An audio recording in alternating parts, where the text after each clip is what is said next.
It doesn't get mileage.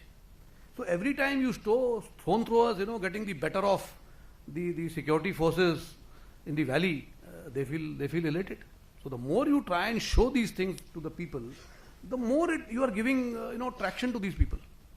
So actually speaking, terrorism has actually also gained firstly because of the radicalization and because of the fervor that is being generated. So we have now started looking at curtailing these things. You will now find that the number of people who are allowed to join the janazas or whenever these funerals happen have started gradually coming down because some action is being taken. We are trying to control the crowds there to ensure this.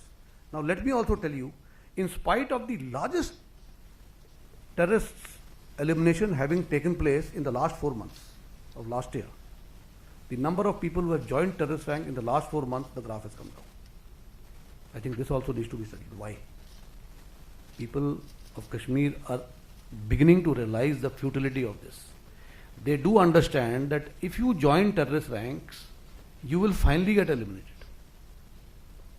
And what has happened is, the other soft power approach that we have started using is that whenever the terrorists are joining their terrorist ranks or any local is joining a terrorist ranks, we are approaching the parents so that the parents can give a call to the terrorists to say, return. What you are doing is not the right thing. And let me tell you, we have to some extent succeeded in that. Some of the terrorists have actually started joining the mainstream. Now, it is very difficult for them to be called as surrendered terrorists. A terrorist, if he comes and surrenders to us and says, okay, I have understood that there is futility in this game and I picked up the weapon but I want to join the mainstream. If he comes out openly, what happens? He'll still be dead. Who's going to kill him? The fellow who made him a terrorist and he gave him a weapon. He said, yaar, ye kya ho gaya? 3 mahine mein you already surrendered. I gave you a weapon, I trained you and you surrendered. So what will happen? There's a threat coming in from the Tanzeem to these people. So there's a fear. So he doesn't want to openly surrender. So what is happening is quietly some of these people are returning home. And we are also saying if quietly you are returning home, fine, be safe. But don't go to the Tanzeems. But the Tanzeem again contacts him. Why have you come home? Why aren't you coming? So that chap also living in perpetual fear. So let me tell you, the youth of Kashmir are actually immensely terrorized by the terrorist Tanzeems and the so-called terrorist leadership which is responsible for generating these terrorists from amongst the locals. I think this is the biggest problem in Kashmir. But at the same time, I think people are now beginning to understand that this is not the best way forward. Maybe, within their own peer groups, this kind of a feeling is coming in that they need to take a different approach. This is not the way that things will move. Because this cycle of violence can continue. I mean, we can keep at it. You keep generating terrorists, you keep getting killed, figure will remain at 250 or odd. 250 will die, 200 more will come, figure will remain there. But is that what we are looking at? No, we are not looking at that. We want peace in Kashmir. We don't want these youth dying. These youth can do better things. In fact, here I would like to say what is happening with this violence. I would like to quote the case of this girl called Ikra, who scored 99% in a class 10 exams appearing from Shopian. Shopian is one of the most disturbed districts of Kashmir. And yet this girl scores 99%. In spite of all the fact that operations were going on, she must have been constantly witness to gunfire, constantly witnessing security forces coming to a village or whereabouts and seeing disturbed. Always worried that I don't know whether the security forces will now come to my house or a stray bullet will land up in my house, and yet she was studying. There can be many more Ikras. There can be many more Ikras if the people of Kashmir realize the futility of violence there. This girl, if she can score 99 in spite of this, I think the Kashmiris can look for a better future. All they have to do is shun violence. And similarly, Sujat Bukhari's son, in spite of the turmoil he went through, scored 95%. He could have been a 99 percentile if his father had been alive, if he had been guided by his father. They are all becoming victims of terrorism. Who's getting affected? The people of Kashmir.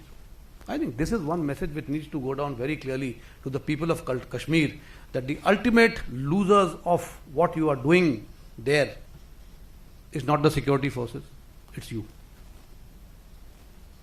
You, the people of Kashmir, are the ultimate losers in this game. And yes, in dealing with Kashmir, there has to be an all-of-government approach. The security forces alone cannot do the job. And therefore, I think we have succeeded in doing this. Firstly, there is a great unity between the security forces. Let me tell you, you will never see a blame game happening now in the valley. It is never that, the police did this or the army did this or this operation was actually done by the army, the credit has gone to the police. No, I think we are all working well. There is a unity of effort. Firstly, that is happening amongst the security forces, the agencies, and I think that is where the success is coming. And then comes the government approach. I think we are now with the government in the way things are being done. You see, the other day I remember the governor of the J&K state had approached us to say that the dull needs to be cleaned. Can we do something? So we said, yes, we do have expertise. If you have the machines, we have the expertise, we can do it faster. But cleaning of the dull is being outsourced. There's some agency which is responsible for cleaning of the dull. So we said, okay, we can do it. We had, what we have got is, we've got these, these people whom we recruit for doing up the fence. We raise these porter companies or the engineer TA units that we've got now, which we are using for doing up the fence. Now these engineer TA companies with the porters actually do nothing in the winters. In the winter months when the fence cannot be repaired because fence is under snow, their work will start again during, come April, May, the work will start when the fence will have to be again resuscitated, whatever part of the fence comes down. So these boys were available with us. We said, why not use these boys? They are sitting idle. And it is employment for them. Otherwise, what these TA boys we have to do is, we have to demuster them and send them home. They get no salary for that period. So we said, why don't we use these boys for another 3-4 months and clean up the dull? So we have used those TA boys who are locally recruited into 2A units. Some of the porters that we have raised for resuscitating the fence. So we said, we'll come to your help. And we thought that if we do this, maybe it will send a goodwill message to the people that, because dull is a symbol in Kashmir. It's a symbol of whatever you might say. When they say Zannat, dull is part of that Zannat. So we thought, if we can support the people to say, here we are, we are not just hard power. We are part of the hard and soft power. This is soft power, which we felt we can approach the people, tell the people that while we are here to ensure that the terrorists don't do mayhem and we'll kill them, we are also here to make sure that your valley gets all the benefits that are due to you. So that is how we've done, and therefore the whole of the government approach is working there. There are issues which I think gradually can be overcome, but it is working. Modernization, yes, modernization is happening and infantry is getting its share. Let me tell you one thing, the priority is infantry modernization. You will see the assault rifle coming in this year, the assault rifle for the infantry soldier. You will see the other rifle also coming in. You will also see missiles coming in. MP ATGM will also come in. So the missiles are coming in. New bulletproof jackets, new helmets have come in. Helmets, which allow, radio sets which allow hand-free usage will come in. In fact, only yesterday we have had discussions on what kind of now better radio sets we need for the infantry. So we are looking at, software-defined radio, which will replace the existing radio sets, which is going to be a better system. So this is going to come in. So therefore, what I am saying is that modernization of the infantry is being given highest priority. It has begun, of course, with the vehicles. First thing that we've done is we've given them new vehicles. Now, gypsies are being replaced by the Tata Safari, which is now there. In fact, you must be now seeing a lot of people moving around that green colored Tata Safari. That is the first thing. Now, the same Tata Safari is also going to be used for mounting weapons. The next version of the Tata Safari will be where ATGM and machine guns can be mounted on them. It's a good vehicle that is coming. So that is the first thing that has happened for the infantry. They now have a comfortable vehicle. The bulletproof vehicle is there for them. The MPVs are being given, the mine protected vehicles in which they can operate in larger numbers. So, what we are looking at is the infantry. Firstly, the infantry soldier, to counter the proxy war, needs to have a good weapon, needs to have devices for his surveillance which are being given. Like one is, we mentioned the UAV. These are local UAVs being procured by the units, which are small distance use, when you want to do surveillance over the LC or something. But there are better UAVs also which have been bought. Better UAVs have been bought, and these are those UAVs which are hand launched UAVs. These have been bought from the Army Commander Special Financial Powers. These are good UAVs which will help you to carry out surveillance over a greater depth. This is what we've done. I saw an article on sniper rifles. We are buying sniper rifles through two routes. One is a sniper rifle which is being brought for Northern Command from the Army Commander Special Financial Power. And let me tell you, 20th January it will arrive. They have started arriving. So sniper rifle for Northern Command will be available to us on 20th of January. 20th January is the date of supply for them along with the ammunition. And then what we are doing is we are also procuring the similar sniper rifle in larger numbers through the capital route. So one is through the Army Commander's Special Financial Pass, because that's a faster way of acquiring, has been acquired. That process is on. In fact, the Vice Chief, when he was Northern Army Commander, he did the trial, he signed the contract, and it is coming in. In fact, some of the rifles came in, ammunition has arrived, but by 20th January, I am told the sniper rifle will arrive, or the date little later, I don't know. You know the date? Iska? Army Command Special Financial Power wala? You don't know, Northern Command wala. Okay. Yeah, they told me January, that's why I'm saying, I think I read somewhere 20th January, but it is January is when the rifle is arriving. The other sniper rifle which is coming is with the capital procurement route. But it is not going to take 3 to 4 years because the trial has been done. Trial has been done of this rifle. It is almost a similar rifle. Based on this trial, we'll induct the rifle which we want to induct through the capital procurement route. So I'm quite sure in the next 1 to 2 years, the balance of the 5,000 plus rifles that we want for the entire Indian Army will also come in. As of now, our priority is Northern Command. That is the sniper rifle we are procuring. Pardon? This is not the Galil. This is I am not, because what happened. I remember there were 3-4 names which are coming in. Finally, they signed the contract. Finally that L1. So I wouldn't like to comment on that. But I'll connect. Yeah, bata dena. It's not Galil. It is, but it's one of the best rifles that we are buying. Chinese border. I think we've been able to maintain peace and tranquility, especially after the Wuhan, when the two heads of our nations met in Wuhan. There were some common directions that were issued. And these common directions that were issued is what we have been following. These instructions have been issued both to Northern, Western, Central and Eastern Command, that these are the methods to be followed. Now what happens if you look at the Western theatre, that is Ladakh. Ladakh, the perception of the LC, the gaps are huge. It is not so much in the East. What happens in Ladakh is our perception of the LAC as we see it, and their perception of the LSE, the difference could be as much as 10 kilometers. So when you are moving 10 kilometers into each other territory, obviously the chance of confrontation and the kind of confrontation that happens is different. Vis-a-vis when you have only a few hundred meters on the eastern border, or a similar thing in the Central Command or the Western sector, or the Western Command sector, that is the HP Tibet border. The difference is there. So therefore you find little bit of that happening because of the distances. But I think the directions are very clear. We are ensuring peace and tranquility. In fact, more and more interaction at the lower commanders level is on. We had a very good meeting on the 1st of January on the New Year's Eve, where at all levels the commanders met. You know that the hand-in-hand exercise has been held. Our people came back from there. हमने भांगड़ा भी करा दिया.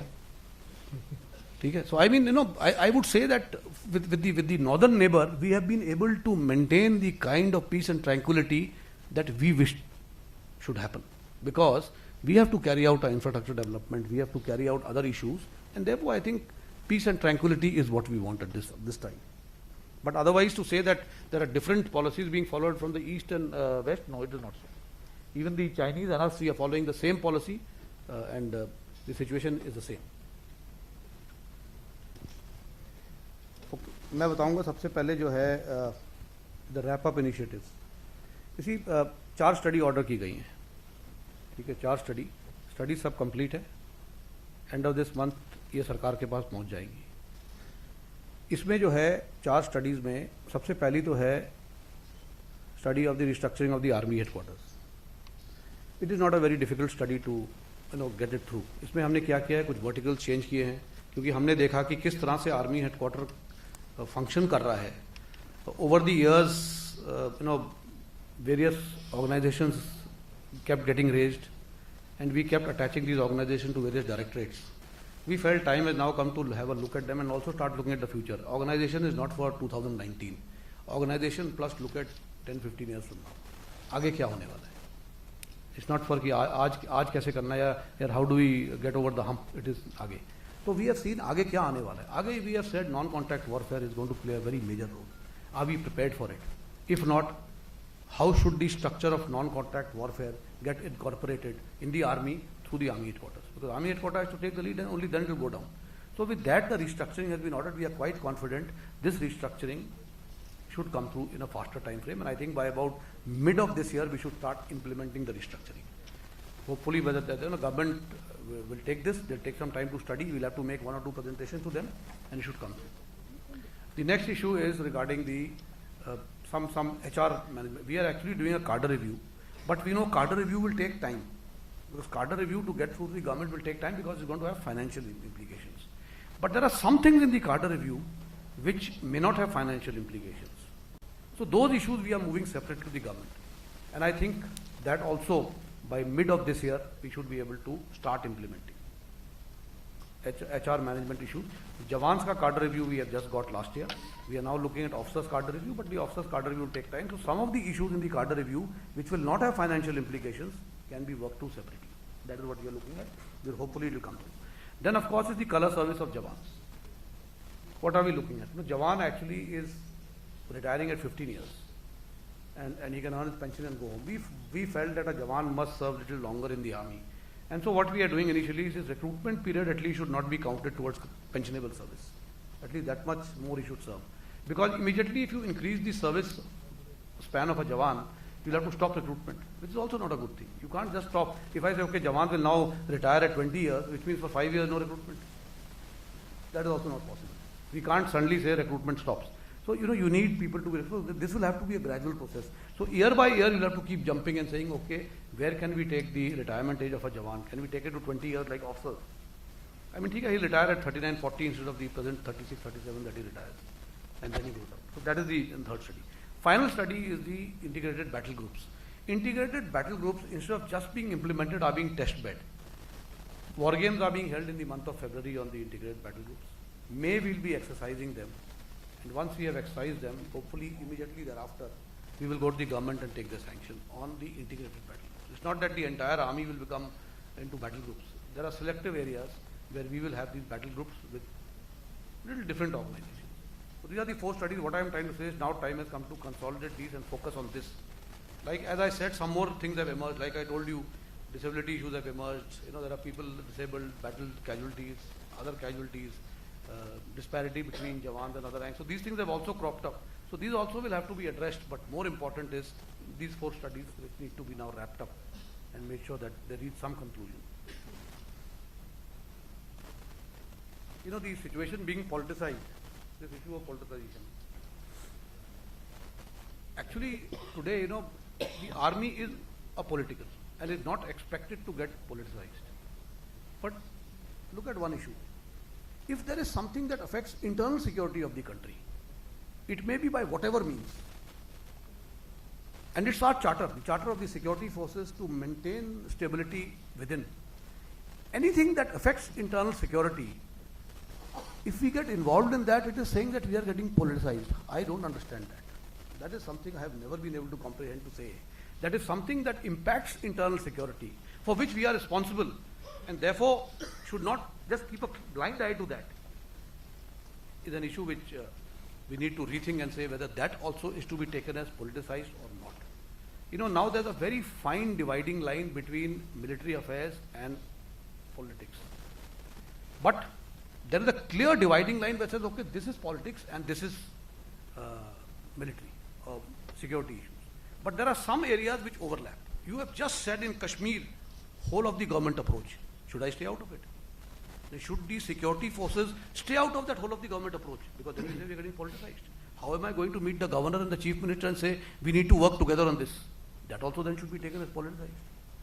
So I think, where security issues are concerned, anything that concerns security, national security, we need to be very clear on whether that is stepping into politicization or not. Victory of the 1971 war was a big victory. Who got the victory and what happened thereafter? Was the 71 war politicized?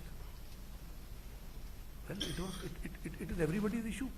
When you achieved victory in 71, it was a political victory and a military victory. You can't say it was only political or only military. It was both victories. So any operation which is done with government sanction and not quietly, clandestinely. There are a lot of these operations which are done quietly also. But anything which is done with government sanction and government backing is there with you, the benefit goes to both. So, this issue of saying it gets politicized by this thing, that is how we have to look at. Then we have to say, how do you say it gets politicized? Obviously, when there's a backing and support of the government, let me tell you, failures, they are also taking responsibility. It's not that only success, what about failures? So when both sides are taking responsibility for success and failures, both get equal benefit. That is where I leave it. Talking about, BMS and INSAS and what I've achieved in what I feel has been the 2 years tenure and all that. Well, let me tell you one thing. We are looking at the complete thing in a different manner. Battlefield management system, CIDSS, whatever is being done by DGIS, these things started very many years ago. Time has come to have a relook at that. Things have changed. We have moved forward. So we are now looking at BMS, CIDSS in a different way. A new approach is being adopted because new technologies have come in. So this entire thing is being addressed. F-INSAS, as far as concerned, we have now realized that that is not what an infantry soldier is. You look at a US Army soldier, the way he operates, and the way our army operates is different. The way the infantry soldier or the soldier of the US Army is equipped is not necessarily the requirement of our army. So we are looking at what is required for us. So we are modifying the F-INSAS concept. We are modifying the way our combat forces need to be equipped and how they have to operate, not necessarily going the F-INSAS way. So that issue has been modified. And I'll just come to. So what I'm saying, in my 2 years tenure, well, I would say there is nothing that I can attribute to myself. I think anything, if at all, has been achieved, is a collective achievement. It is the achievement of the people who are sitting here in front. It's the achievement of the troops on ground. Today, if they are succeeding in ensuring pressure on the adversary along the line of control, it is those troops on the ground. It's not me. I can only stand behind them and tell them, when things go right, take the credit. When things go wrong, I will stand behind you. That's all I can say. But everything is for them. Success comes from them. So I don't think really achievements can be attributed to any one person. But some of the issues which I feel need to be looked at is an issue related to moral turpitude. I think I have come down very heavily on this. Effect is being felt. What I get a feedback from the people is that there is fear. And the other issue is that, a very minuscule number of people in the army get involved in corrupt practices, a very minuscule percentage. But why should that minuscule percentage also be there? Once we have decided to wear the olive green, we should be proud of this uniform. And if we have to be proud of this uniform, because every corrupt practice that anybody indulges in the army, even in a minuscule number, affects his other brother in olive green. If you are making bad houses, if the OTM accommodation, that is the other than married accommodation, or married accommodation is not coming up to specifications, or it starts deteriorating in a very quick earlier time frame, it is for whom? It is for us. If you are not getting good rations because somebody down the chain is indulging in some practices which should not be, it is for whom? Your own brethren. You are giving those bad rations to your own people. If somebody is not getting proper clothing and equipment, it is for whom? It is for us. So whom are you affecting? You are not doing it for somebody else. So anything that you do wrong, it finally is affecting your own brother who is sitting next to you. So therefore what I feel is these are the two things which I thought we need to come down heavily on. And I am told, at least I am given to understand that there is fear. That people will not be spared and people will be taken to task. That is all that I have to say. And as far as Operation All Out is concerned, well, as I've already said, let's not go by numbers. Numbers is not there. But I also told you one thing, what happened between September to December last year. In spite of the heaviest skills, the recruitment has gone down. December last year saw 3 recruitments. 3. Number is 3. Whereas we were witnessing almost 10 to 15 to 20 in a month.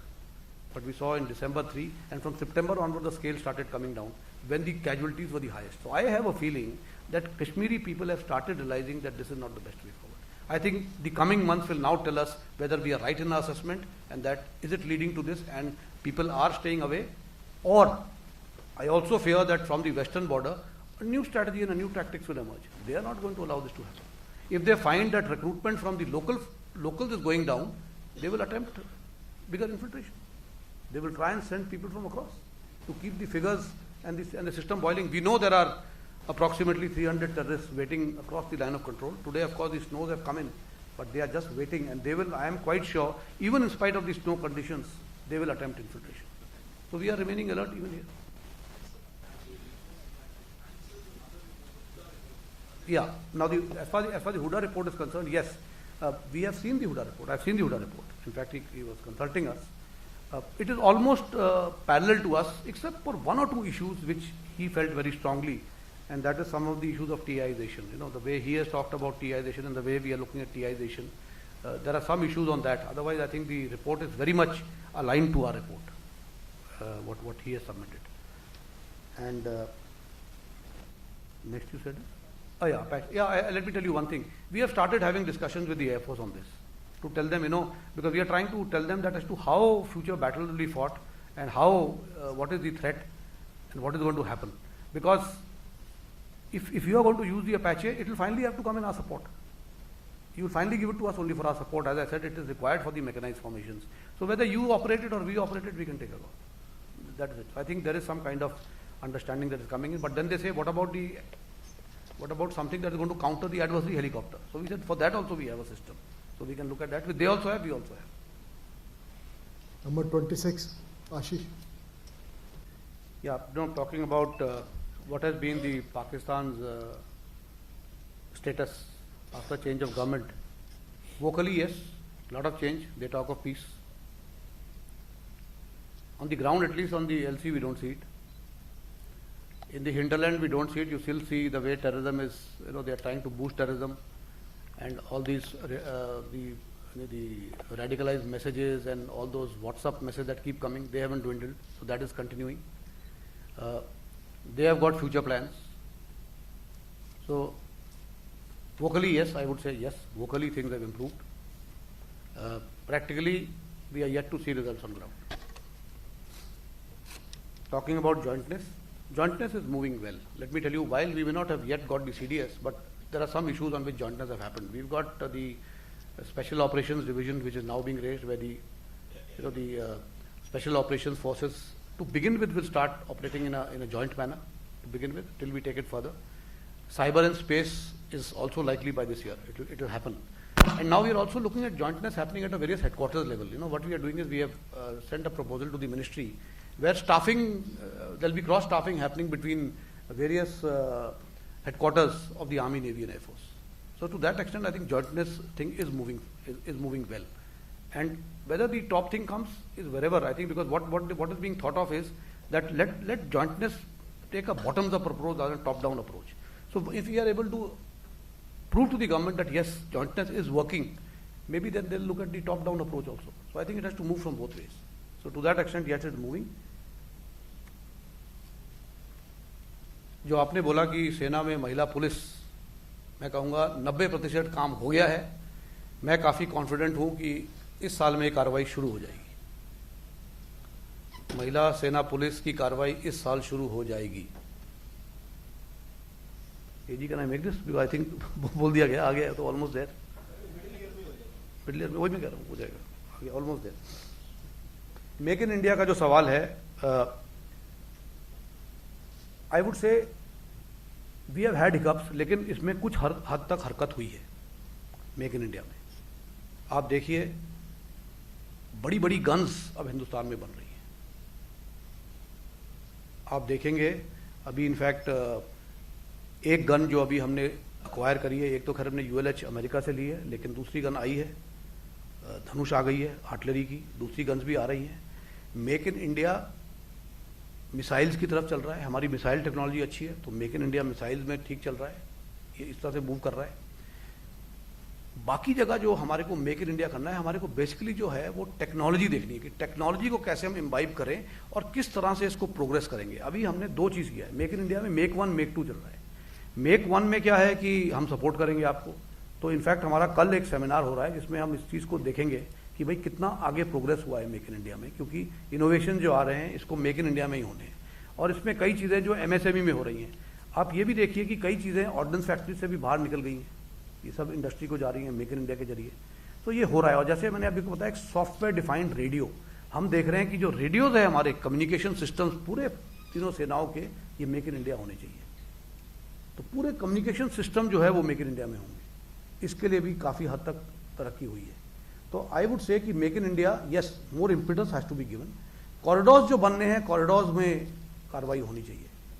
लेकिन कुछ जो industry already exist करती है, इन्होंने make in India कार्रवाई शुरू कर दी है। इनफैक्ट कई बार हम इंडस्ट्री को जाके देखते हैं, वो कहते हैं आपकी डिमांड है नहीं, हम तो बना रहे हैं, आप देख लीजिए आके, हमारे पास ये सामान तैयार है, अगर आपको ये सूट करता है तो आप बनाइए। माइंस बन रही है मेक इन इंडिया के तहत, हमारी जो माइंस हैं अभी मेक इन इंडिया के तहत बन रही है, वेपन्स बन रहे हैं। तो इस तरह से, एंड अभी आप देखेंगे जो हमारी जो असॉल्ट राइफल है वो भी मेक इन इंडिया हो जाएगी। जिस तरह से हम असॉल्ट राइफल में मूव कर रहे हैं, ये भी मेक इन इंडिया होगी। मिसाइल्स हमारी मेक इन इंडिया हो जाएगी। तो धीरे धीरे करके मेक इन इंडिया हो रहा है। और फाइनली आगे चल के हमारे को टैंक और ICV बनाने हैं, ये भी मेक इन इंडिया। इनफैक्ट ये तो हमने स्ट्रेटेजिक पार्टनरशिप के जरिए ला रहे हैं। हमारी जो व्हीकल्स है, ये स्ट्रेटेजिक पार्टनरशिप के जरिए हम लाएंगे। तो ये है कि जो भी हमारे से कंट्री हमारे साथ काम करना चाहेगा, वो मेक इन इंडिया के जरिए हमारे साथ काम कर सकता है। जहाँ तक जो रिऑर्गेनाइजेशन वगैरह चल रहा है, इसमें IBGs का जो है, एक्चुअली जो शेकेटकर कमेटी थी, जब हमारे को शेकेटकर कमेटी आई, हमने उसी कमेटी को देखते हुए देखा कि इसमें जो राइट साइजिंग बताया गया है, इसके अलावा भी हम और कुछ कर सकते हैं। तो हमने पहले शेकेटकर कमेटी को बेस लिया और देखा इसमें कई चीज़ें छूट गई हैं। तो हमने उस कमेटी को बेस लेते हुए आगे बढ़ाने की कोशिश करी है कि किस तरह हम अपनी आर्मी की रिस्ट्रक्चरिंग और राइट साइज कर सकते हैं, ताकि हमारी आर्मी और ताकतवर हो और टेक्नोलॉजी इम्बाइब कर सके। It is aligned, I would say, the base is Sheketkar committee and we have moved forward. But Sheketkar committee did not look at too much of operational issues. It looked more at organizational issues or restructuring something which can be civilized, something which can go from outsourcing. Outsourcing issues पे देखा उन्होंने। हम जो देख रहे हैं, हम इसके साथ restructuring for modernization and for strengthening the armed forces भी देख रहे हैं। तो हमने इसको आगे ले गए हैं। It is aligned to that. And when you say why are the veterans disrupted, or why I find there is no unity among the veterans, because when I talk to the veterans, there is a veteran lot which is sitting in Jantar Mantar, which says Europe करना है. There are a large number of other veterans who say वहाँ नहीं बैठना चाहिए. तो मैंने कहा आप फैसला कर लीजिए क्या करना है. Similarly, there are so many veterans who come to me with this proposal.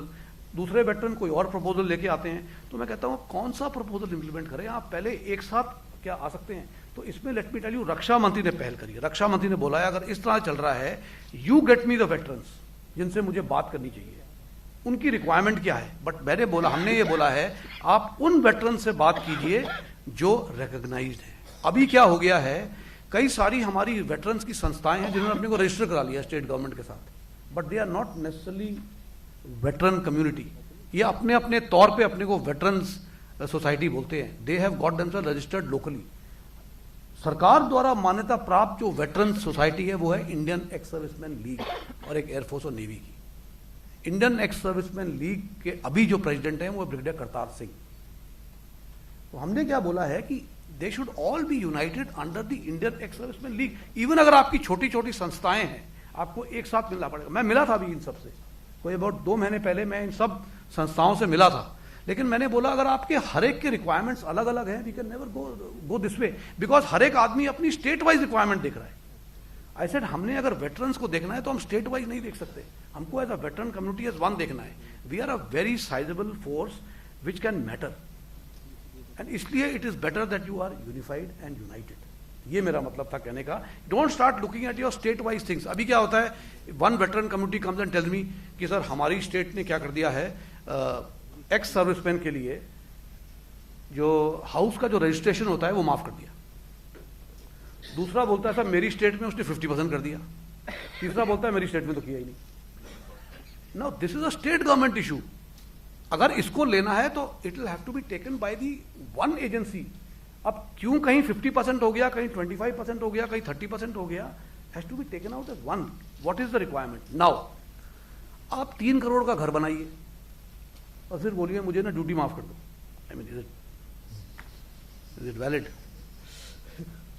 अगर आपके पास 3 करोड़ है, मेरे पास तो नहीं है, अगर आपके पास 3 करोड़ है घर बनाने के लिए और फिर आप स्टेट गवर्नमेंट को बोलोगे सर इसमें मेरा रजिस्ट्रेशन माफ कर दीजिए, I can understand for a person, भाई एक जवान ने बोला मैंने सर 15 लाख का घर करा है, बनाया है, बड़ी मुश्किल से अपनी इसमें इनकम डाली है, अब इसमें सर 2 लाख मुझे देने पड़ रहे हैं रजिस्ट्रेशन के लिए, पैसा नहीं है मेरे पास, so can I be exempted?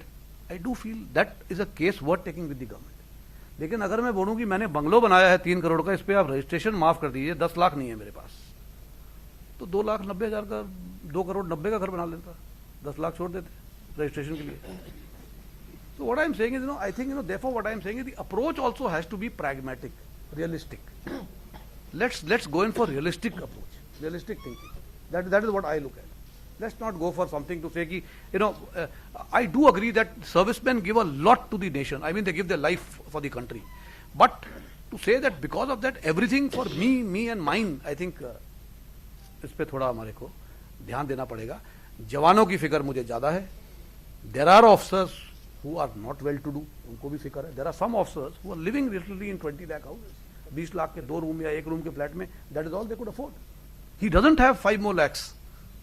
उनसे सहमति है। So we can say कि okay, जिसके पास इस लेवल पे घर है, उसको आप हमारे को एग्जेप्शन दे दीजिए, इस लेवल पे 50% दे दीजिए, इस लेवल पे enough, thank you. And not that we follow a blanket pattern everywhere.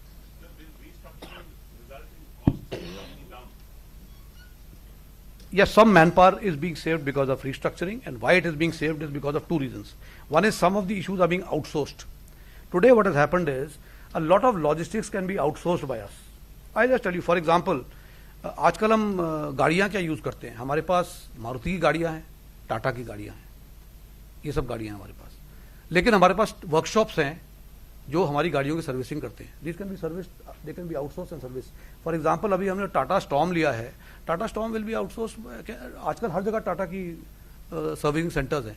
We can have a arrangement with them and say कि मैं अपनी क्यों वर्कशॉप रेस करूँ, आप सर्विसिंग कर दीजिए. हाँ, ये है कि वर्कशॉप पे हमारे हथियार भी सर्विस होते हैं. हथियार जो है वो हम किसी को बाहर नहीं देते, तो उसके लिए हमारे को छोटा महकमा रखना है which can be merge with somebody rather than having a full station workshop. तो ऐसी छोटी छोटी चीजें हैं. Then there are various areas where 3 services work together, एक साथ हैं. Can we have combined logistics और integrated logistics? These are the things what we are. Just a second, mister Rajat Pandit. Rajat, खाने पे कर लेंगे. Integrated after you come out of your P stations, then you go out in the field and then you integrate and then you go across. So you'll have a infantry element integrating with the mechanized element, or a mechanized with the armored core, and the signals come and regroup, the artillery comes. We are saying, can we have some of these formations integrated in peacetime, so that they are integrated in their proper peace stations only. They train together, they talk to each other. Today what happens is, let us say I am commanding an infantry battalion. The artillery support which comes to me comes from a battery. So a battery commander comes to me. He comes to me in an exercise when I go for an exercise. Today when I go to war, the battery commander may change. He may not come. Now I know who is going to be talking to me, who will be there. When we talk on a telephone, when I talk to you, Rajat, when you speak to me, I can make out Rajat bol raha hai. But when you speak to me first time, I can't make out. And I say, who are you? Because I'm used to hearing your voice, tone, tenor. I understand you. And then I understand you better. So it is just that we are doing. So what we are now doing is, what I am trying to say is, first we are wargaming it. Is it possible? It's being wargamed first through a sand model discussion. Then we are going to have an exercise to see, is it possible? What are the problems? Some people are saying there will be command and control problems. Let's see, देखते हैं कैसे होगा, क्या होगा. लड़ाई में तो जब आप इंटीग्रेट करते हो तो कमांड एंड कंट्रोल प्रॉब्लम है, तो फिर major issue. Because how can you have a war and go to war with command control problems? That is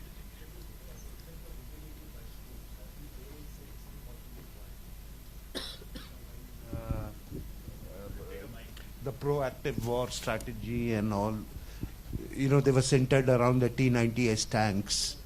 So are we thinking of something similar, or there'll be like mini strike corps? No, it is different. It's not a mini strike. It is something different. Mr. Mukesh Kaushik. Udhar.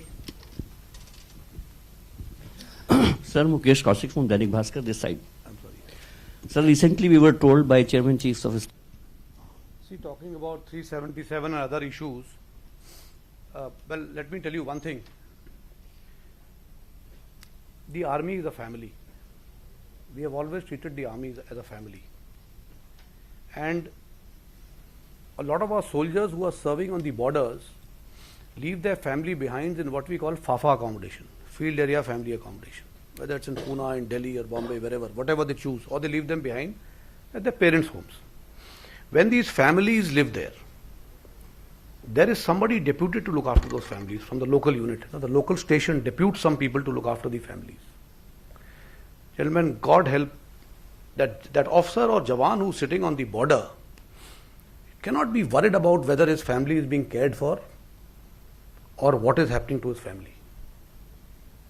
I think anything that has been said or what is being talked of cannot be allowed to happen in the army. We have to make sure that the family is cared for as your own. Whatever you might say, if this article happens and that goes away, in the army people say, I have this article, of course, I carried this article for this purpose. It's from you. I got this article. I knew this question will come. What I am trying to say is, I'll just read. The phrase, stealing the affection of a brother officer's wife, doesn't exist in any manual of military law, but gained popular currency since it was used in the 1980s to provide media with reasons for disciplinary action against senior officers. It connotes ownership of a woman by the husband where she cannot act of her free will. It is something hard to argue in these times, but the dominant institutional view of the armed forces on the subject finds a huge resonance in conservative sections of our society. Gentlemen, the army is conservative. I will tell you that. We aren't modern. We haven't modernized. We are neither westernized. We are conservative. Now what I wish to highlight here is, why didn't we have this in the Army Act, this act? It was not thought of. In the army, we never thought this can happen. So we didn't have this act. Anything that was thought of was put in the Army Act. This was something unheard of in the army when the Army Act was made. We never thought this is going to happen in the army because we never allowed it. And therefore it was not put in the Army Act. And for that reason, some of the things which we thought which need to be covered up, we had an Army Act 63, which said an act prejudicial to military discipline. This comes under that. So we can still take action against people, but we will not allow this thing to perpetrate into the army. This cannot be allowed to happen. It's a very serious thing.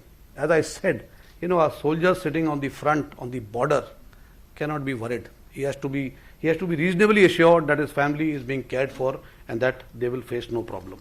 This is what it is. And that is why possibly this didn't come in. And same thing about the LGBT issues. In the army, these are not acceptable. We will still be dealing with them under various sections of the Army Act where they become eligible. Talking about infantry modernization and funds, let me tell you what has happened is, over the years what the government felt is that when they give us money, they give us money under capital and revenue. Very large amount of our capital fund was being surrendered, except last year we didn't surrender. Last year we exhausted the fund. This year we will exhaust the fund. So what the government has been doing is they are saying, okay, you first come up with your committed liabilities. You discuss your committed liabilities because we give you money and then you surrender it. So what they've been saying is this is the money we give you, the rest of the money will come, but you first sign the contracts. Let's go with it. Sometimes we are seeing the trial procedures are failing, trials don't work. And the weapon can't come in because trial hasn't been completed. So therefore the government is giving us money based on the way we keep signing the contracts. And therefore the Defence Acquisition Council, as it keeps meeting and keeps giving the acceptance of necessity. Acceptance of necessity does not mean the weapon is coming in. There is a lot of things to be done after that. You have to identify a weapon, you have to select it, and then start inducting. It's only when you sign the supply order and you have to make the initial payment that you need the money. So if let us say you're going to buy, let us say 200 guns. 200 guns are possibly going to come to you over the next 5 years.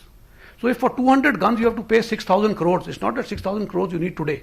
Initial signing amount may only be 30 crores. So it's not that 6,000. What we are saying is that as the money comes in, you first sign the contract and then go to the government and say, this is what I have signed. So by about November, December is when you will be telling the government, I finished my money, I need this much more. So at the RE stage, more money can come to you than being surrendered. That is the way being followed. And even now, the additional money that we need, we have projected a requirement. We need some more money now to function. In fact, yesterday only we had a meeting in which The FADS asked us for all our requirement to say how much money do you need till 31st March. We have given it to them. That this is where we need under this head. But then we have also found that a lot of money that we have spent in the army possibly has not been correctly utilized. There is something which we also need to look at. You know, what has happened is when you import equipment, you import equipment and you buy it, the person who sells the equipment to you tells you what spares are required. So he gives you a whole list of spares and says, okay, for your 10 years this weapon to be, the 10 years requirement of spares is here, and we have to buy those spares. Large number of cases we found that we've never used those spares. They're just lying there because possibly it was not required. So I think those are the issues that we have to address. Do we need to look at the spares being given by the equipment manufacturer, or we need to identify the spares that we need based on our experience? So that is one of the ways. I think one of the ways also is to look at wastages and not start buying spares because somebody feels this is a spare you need. I mean, when you buy equipment, you can always tell him that when I am buying an equipment, I got to tell him that for 10 years I give you the maintenance contract, you will have to come with the spares. I am not holding the spares. As and when I need the spares, I'll come to you. You sign an AMC with me. Why should I park my money initially only for spares? So in a number of cases, we have parked money for spares which possibly were not utilized. So I think that there has to be a change in our way of utilizing our money also, and that is what we are looking at. And therefore, the fund is going to come to us based on the moment you keep signing your contracts, CNCs keep happening, the money gets released, and that is the way we are moving.